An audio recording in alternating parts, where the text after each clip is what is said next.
Wala na si Kim Chu, Bianca Gonzalez at Robbie Domingo magpapatuloy bilang host ng Pinoy Big Brother Celebrity Edition Collab.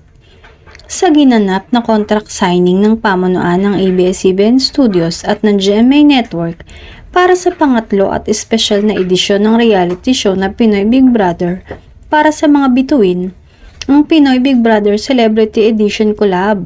Kinumpirma ni Kapamilya Chief Operating Officer at Broadcast Cory Vidanes na mananatili at magpapatuloy bilang host ng naturang reality program sina Bianca Gonzalez Intal at Robbie Domingo para sa naturang edisyon.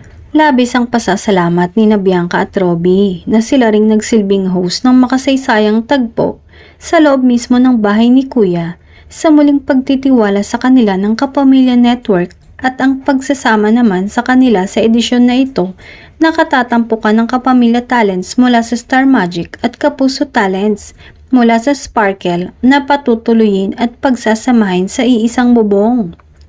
Ikinagulat naman ng mga tagahanga na wala na ang kanilang idolo na si Kim Chu na matagal na ring naging host ng nasabing programa.